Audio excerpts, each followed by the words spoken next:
Hi friends, இன்னைக்கு நம்ம CorelDrawல perspective tool எப்படி யூஸ் பண்ணலாம்னு சொல்லிட்டு பாப்போம். ஃபர்ஸ்ட் வந்துட்டு நம்ம CorelDraw ன்னு சொல்லிட்டு டைப் பண்ணிப்போம். இப்போ இந்த மாதிரி நம்ம வந்துட்டு டைப் பண்ணிக்கிட்டோமா? இப்போ இந்த CorelDraw கிளிக் பண்ணிட்டு ஆப்ஜெக்ட் போயிட்டு இங்க perspective இருக்குல அது போயிருங்க. போயிட்டு add perspective ன்னு போயிருங்க. add perspective போயாச்சா? இப்போ இந்த சைடுல கார்னர் ஏறமாக்குக்குல இது இப்படி கிளிக் பண்ணோம்னா நமக்கு மேல இருந்து கீழ போற மாதிரி இருக்கு பாருங்க. இன்னும் நம்ம இப்ப கிளிக் பண்ணனா நல்லா இது ஜூமா தெரியும். அங்க இருக்குது மேல இருந்து உள்ள போறது மாதிரி இருக்கு. நெக்ஸ்ட் வந்துட்டு நம்ம அதே இந்த சைடுல கிளிக் பண்ணோம்னா இங்கிட்ட இருந்து போறது மாதிரி இருக்கும். அதுவே நம்ம கீழ வந்துட்டு இந்த மாதிரி பெருசா வச்சோம்னா இது வந்துட்டு கீழ சாஞ்சிக்கிட்டு இருக்கிற மாதிரி இருக்கும். அதுவே நம்ம மேல இப்படி பண்ணோம்னா மேல இருந்து நமக்கு கீழ இந்த மாதிரி சாஞ்சிக்கிட்டு வர மாதிரி இருக்கும். இந்த மாதிரி யூஸ் பண்றதுக்கு பெர்ஸ்பெக்டிவ் டூல் வந்துட்டு யூஸ் பண்ணலாம். இப்போ இதையே வந்துட்டு நம்ம சாய்வா இப்போ ஒரு டிசைன் மாதிரி நம்ம பெர்ஸ்பெக்டிவ் டூல்ல பண்ணுவோம். இப்போ வந்துட்டு நம்ம இங்க இந்த மாதிரி ஒரு பாக்ஸ் போட்டுப்போம். இந்த மாதிரி பாக்ஸ் போட்டு இதுக்கு ஒரு ரெட் கலர் கொடுத்துப்போம். அதே மாதிரியே கீழேயும் அதே மாதிரி பென் டூல் எடுத்துட்டு கீழே ஒரு பாக்ஸ் போட்டுப்போம்.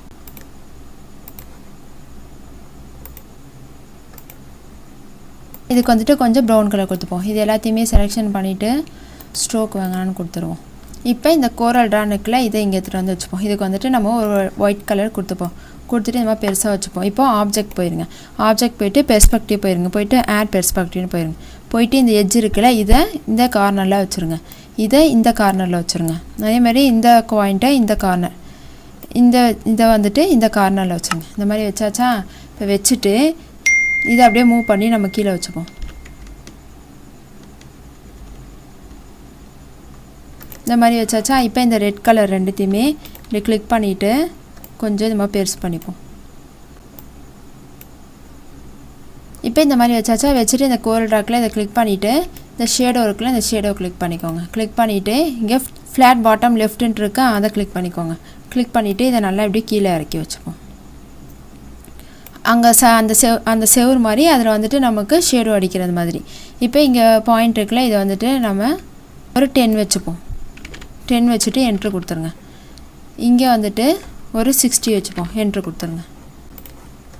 இப்போ நமக்கு பார்த்திங்கன்னா அது வந்துட்டு அதில் அந்த எழுத்து வந்துட்டு அதில் சாய்வாக அந்த நமக்கு கொஞ்சம் மேலேருந்து கீழே சாய்வாக தெரிகிற மாதிரி இருக்கா? இந்த மாதிரி வந்து யூஸ் பண்ணுறதுக்கு இந்த பெர்ஸ்பெக்டிவ் டூல் வந்துட்டு நம்ம யூஸ் பண்ணிக்கலாம். இப்போ இதையே நம்ம இங்கே ஒரு பாக்ஸ் போட்டுப்போம். இங்கே ஒரு ரெட் கலர் கொடுத்துட்டு இந்த எழுத்தை நம்ம அப்படியே காப்பி எடுத்துப்போம். அப்படியே கண்ட்ரோல் Dன்னு எடுத்துக்கிட்டு இங்கே எடுத்துகிட்டு வந்துட்டு வச்சுப்போம். இப்போ இது இங்கே இப்படி வச்சாச்சா? இப்போ வந்துட்டு இங்கே நம்ம ஒரு பாக்ஸ் போட்டுட்டு பிளாக் கலரில் கொடுத்துப்போம். இந்த மாதிரி பிளாக் கலர் கொடுத்தாச்சா? இதை ஆப்ஜெக்ட் போயிட்டு ஆர்டர் போயிட்டு டு ஃப்ரண்ட் ஆஃப் பேஜ்னு வச்சிடும். இப்போ நமக்கு வந்துட்டு அது உள்ளே இருந்துட்டு வரது மாதிரி இருக்கு பாருங்க. இதுக்கு வந்துட்டு நம்ம ஒரு வேறு கலர் கொடுத்துப்போம். இந்த மாதிரி இதுக்கு நம்மளுக்கு பெர்ஸ்பெக்டிவ் டூல் வந்துட்டு யூஸ் ஆகும். பென் டூல் எடுத்துட்டு இங்கே இந்த மாதிரி ஒரு பாக்ஸ் போட்டுப்போம். இப்போ இந்த மாதிரி ஒரு பாக்ஸ் போட்டுட்டு இதுக்கு நம்ம நீளம் கொடுத்துட்டு இதை நம்ம ஃப்ரண்ட்டில் வச்சுருவோம்.